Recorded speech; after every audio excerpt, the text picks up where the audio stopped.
বিষ্ণু ইসলাম ওনার ইহুদি প্রতিবেশীর বাসায় যেতেন। কোন প্রতিবেশী? ইহুদি। আওয়াজ করে বলেন, কোন প্রতিবেশী? ইহুদি। এক ইহুদি কিশোর বিষ্ণু ইসলামের খেদমত করতে, ইহুদি ছেলে আমার নবীর খেদমত করতো। তারা ছিল নবীর প্রতিবেশী। তো অনেক দিন হয় ইহুদি ছেলেটা আসে না।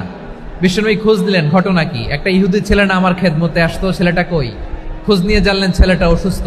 বিষ্ণু ইসলাম ওই ইহুদির বাড়িতে চলে গেলেন ওই ছেলেটাকে দেখা করার জন্য, ভিজিট করার জন্য। সুবহানাল্লাহ পড়বেন না? গেলেন, যে দেখে ইহুদি ছেলেটা মুমূর্ষ, যান যান যায় যায় ভাব, বিছানায় পড়ে আছে, তার বাবা দাঁড়ানো। বিশ্বনবী তার মাথার পাশে বসলেন, মাথায় হাত বুলিয়ে দিলেন, আর ছেলেটাকে বললেন, আসলিম, হে ইহুদি ছেলে, আসলিম, ইসলাম ধর্ম গ্রহণ করো। তো ছোট্ট ছেলে ভাবে আমরা ইহুদি, এখন ইসলাম ধর্ম গ্রহণ করলে আব্বা যদি বকা দেয়।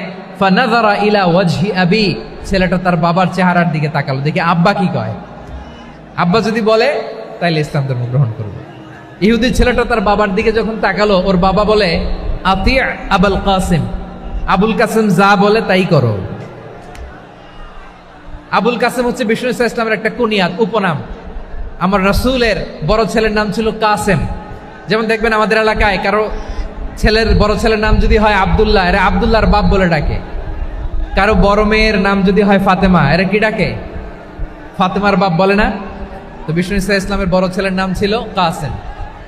ইহুদি বাবা বলল, আতি আবুল কাসেম, আবুল কাসেম যা বলে তাই শোনো, মানে মোহাম্মদ যা বলে তাই শোনো। এই কথা শুনে ছেলে সাহস পাইছে। ছেলে আবার পড়তে আরম্ভ করলো, আশহাদু আল্লাহ ইলাহা ইল্লাল্লাহ ওয়া আশহাদু আন্না মুহাম্মাদার রাসূলুল্লাহ। পড়েন আল্লাহু আকবার।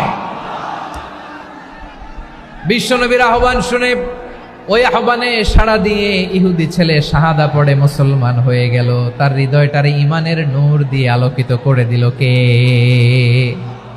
প্রিয় ভাইরা, এবার রাসূল সাল্লাল্লাহু আলাইহি ওয়াসাল্লাম বের হয়ে আসলেন ঘর থেকে, আর বললেন, আলহামদুলিল্লাহিল্লাযী আনকাযাহু মিনান নার। প্রশংসা সে আল্লাহর, যে আল্লাহ জাহান্নামে চলে যাচ্ছিল প্রায় এমন একটা লোককে মুহূর্তের মধ্যে কালেমায়ে শাহাদাতের বদৌলতে জান্নাতি বানায় দিলেন। আওয়াজ করে পড়েন সুবহানাল্লাহ। এই হাদিস থেকে আমরা কি শিখলাম? What is the moral of the story? এক নম্বর স্টোরি হলো, প্রতিবেশী ইহুদি হোক হিন্দু হোক, যাবেন, সুসম্পর্ক রাখবেন, উপহার দিবেন, বিপদে পাশে দাঁড়াবেন। তাইলেই তো আপনাদের প্রতি, মুসলমানদের প্রতি তারা আকৃষ্ট হবে, ঠিক কিনা বলেন? আপনি যদি হিন্দুদের সাথে বৌদ্ধদের সাথে নাই মিশেন, নাস্তিকের কাছে নাই যান, তো ইসলামের সৌন্দর্যটা ওরা বুঝবে কেমনে? আমার অনেক হিন্দু পরিচিত ভাই আছে, ওরা আমাদের ইফতারির প্রোগ্রামে এসে একসাথে ইফতারি করে। অনেক মদখোর আমার সাথে বসে একসাথে ডিনার করে, হাফ প্যান্ট পরা, গলায় স্বর্ণের চেইন, হাতে স্বর্ণের ব্রেসলেট, আইসা আমার সাথে ডিনার করছে, আছে এরকম। গাঁজাখোর, আমি বলি আসো, welcome welcome to my dinner, আসো বসো। বসলেই তো আমি ওর ডিএনএ, চিন্তার ডিএনএ চেঞ্জ করে দেওয়ার সুযোগ পাবো। চিল্লায় বলো ঠিক কি না? আসতে হবে আমার কাছে। Hour door is open, the door of Islam is open 24/7। সব সময় আমাদের ইসলামের দরজা আমার অমুসলিম ভাইদের জন্য খোলা আছে না নাই? এই হাদিস থেকে দুইটা শিক্ষা। এক নম্বর শিক্ষা, প্রতিবেশী মুসলিম হোক অমুসলিম হোক, যান, অসুস্থ হইলে একটু আপেল নিয়ে যান, আঙ্গুর নিয়ে যান, কমলা নিয়ে যান, তাদের সাথে ভালো আচরণ করেন। ইসলামের বিউটি দেখে, সৌন্দর্য দেখে অবাক হবে, নসিব ভালো হলে কোনোদিন কালিমা পড়ে মুসলমান হয়ে যাবে, ঠিক কিনা বলেন? তাহলে অমুসলিমের সাথে ভালো সম্পর্ক। বিশ্বনবী ইহুদির বাড়িতে গেলেন, ইহুদির বাড়ি, আর আমার মুসলমান ভাই আমার কাফের বলে, এরকম আছে না নাই? মুসলিমরা দেখতে পারে না, সহ্য করতে পারে। বিশ্বনবী সাল্লাল্লাহু আলাইহি ওয়াসাল্লাম ইহুদির বাড়িতে গেলেন, এটা একটা শিক্ষা। আরেকটা শিক্ষা হলো, ভাইয়েরা, ধাক্কা মেরে এসে সামনে এসে কি লাভ? প্রোগ্রাম তো শেষ হচ্ছে, এখনই শেষ হচ্ছে। তো এই যে আমাদের বকশি ভাই ওয়াদা নিল, হাত তোলালো, মিম বলে এত কথা বলল, তো আমি জেলায় জেলায় যে খালি হাত নাড়াই তোমাদের জন্য নাকি? হ্যাঁ, হাত নাড়াই শুধু। এই ধাক্কাইতে ধাক্কাইতে এদিকে এসে হাত নাড়াইতেছে, হয়েছে তো, দেখলাম তো, ঠিক আছে, মাশাআল্লাহ, অনেক সুশৃঙ্খল, অন্যান্য যে কোনো জেলার জন্য সুশৃঙ্খল। আমার দিকে তাকাও, আমার দিকে তাকাও, ঠিক আছে। এই যে দাঁড়িয়ে আছে, একটা ছেলে নড়ে না, দেখছেন? মাশাআল্লাহ মাশাআল্লাহ মাশাআল্লাহ। হ্যাঁ, এইভাবেই। আর কয়েকটা মজাদার কথা আছে, শোনো। এই হাদিস থেকে আমাদের শিক্ষা হলো, আমার প্রতিবেশী যেই ধর্মের হোক, আমি সম্পর্ক রাখবো, অসুস্থ হলে যাব। কি বলেন ভাইরা, যাবেন না? যাবেন না আপনারা? আচ্ছা, 2 নম্বর শিক্ষা হলো বিষ্ণু ইসা ইসলামের খাদেম ছিল ইহুদি। এতদিন খেদমত করলো, একদিনও বিশ্বনবী ওরা কালিমার দাওয়াত দেয় নাই। কারণ কি? বিশ্বনবী একটা ভালো সময়ের অপেক্ষা করতেছিলেন, প্রপার টাইমিং। দায়ীর কাজ হচ্ছে দায়ী ইলাল্লাহ, সে হচ্ছে সুযোগ সন্ধানী। দায়ী সুযোগ খোঁজে, কখন দাওয়া দিলে ব্যাটে বলে হবে, ঝোপ বুঝে কোপ মারে, ঠিক কিনা বলেন? বিষ্ণু ইসলাম ভালো সময়ের অপেক্ষা করতেছিলেন, দেখি ভালো সময় আসুক আসুক আসুক আসুক। আস্তে আস্তে এমন সময় আসছে, ছেলে এবার মুমূর্ষ। অসুস্থ ব্যক্তির হৃদয় অত্যন্ত নরম থাকে। হসপিটালে যখন কেউ যায় তার হৃদয়টা বড্ড নরম থাকে, মৃত্যুর ভয়ে তার অন্তরটা নরম থাকে, ঠিক কিনা বলেন? এই প্রপার টাইমিং এর অপেক্ষা করতেছিলেন। যখনই টাইমিং পেয়েছেন দাওয়াত দিলেন, পড়ো লা ইলাহা ইল্লাল্লাহ, সুবহানাল্লাহ পড়েন সবাই। তাহলে ইসলাম অমুসলিম প্রতিবেশীর সাথে ভালো আচরণ করতে বলে। ইসলাম অমুসলিম মাতা পিতার সাথেও ভালো আচরণ করতে বলে। মাতা পিতা যদি অমুসলিম হয় তারা ফেলে দিতে পারবেন? পারবেন? আমার লালমনিরহাটের ভাইয়েরা, অনেক হিন্দু ছেলে আমাদের হাতে শাহাদা পড়ে মুসলিম হয়, কিন্তু ওর মা মুসলমান হয় নাই, বাবাও হয় নাই। এরকম আছে না নাই? তো ও হয়েছে মুসলিম, মা বাপ হিন্দু, এখন মা বাপ কি বাদ? হ্যাঁ, মা বাপ বাদ দেয়া যাবে? যেই মা আপনারে 9 মাস 8 মাস পেটে ধারণ করলো, আপনার মায়ের নার ছেঁড়া ধন, আপনি ওই মারে বাদ দিতে পারবেন?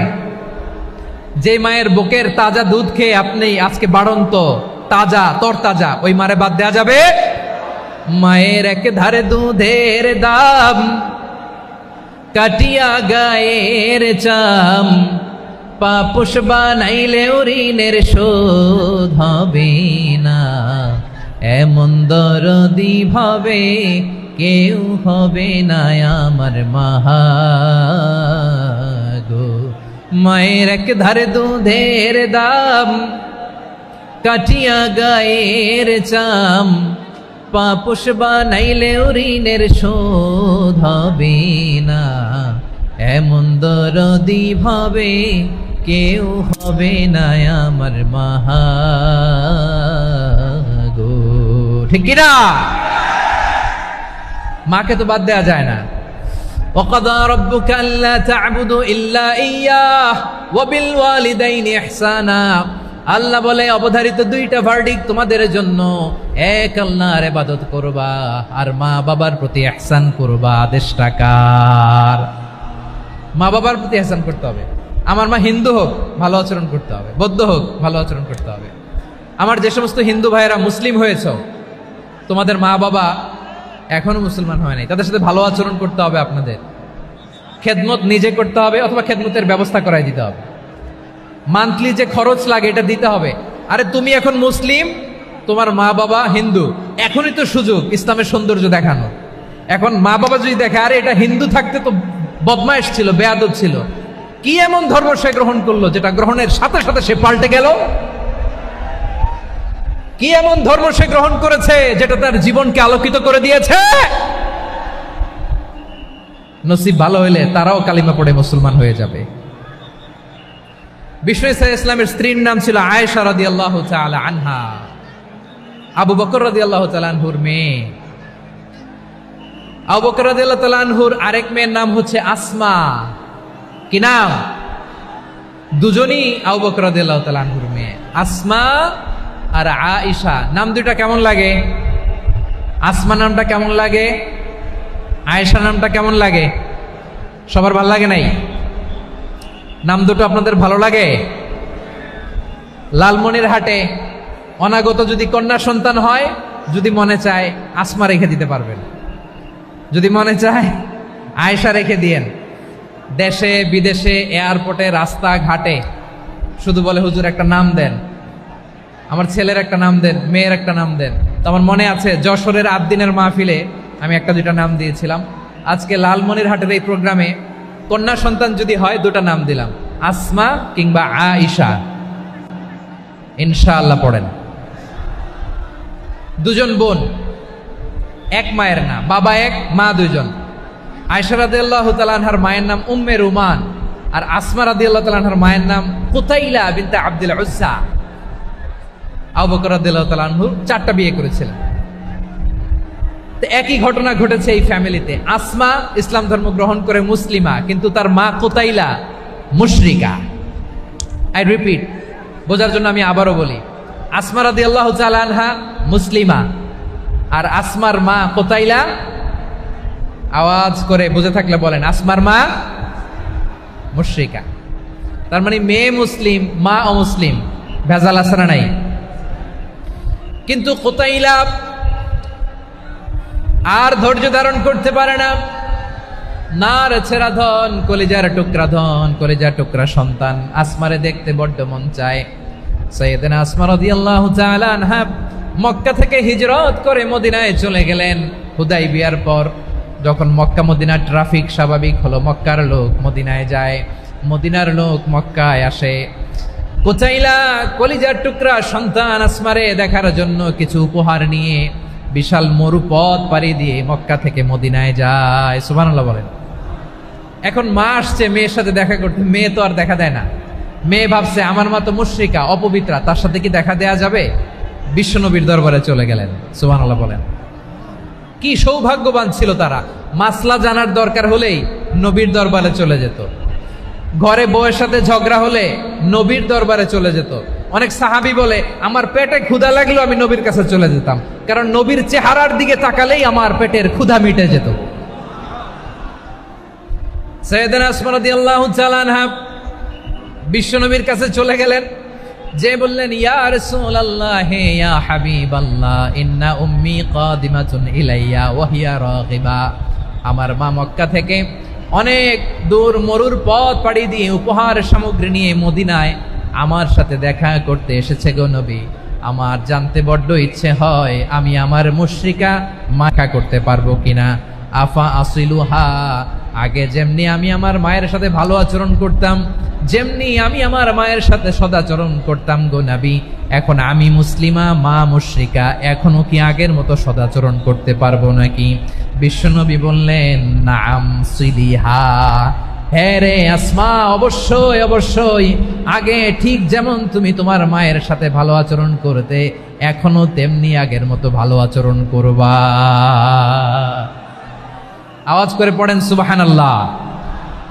কি ইসলাম আমরা পেয়েছি! কত ব্রড মাইন্ডেড আমাদের ইসলাম, কত ওপেন মাইন্ডেড ইসলাম, কত ওপেন আপ করতে পারে, চিন্তা করতে পারেন।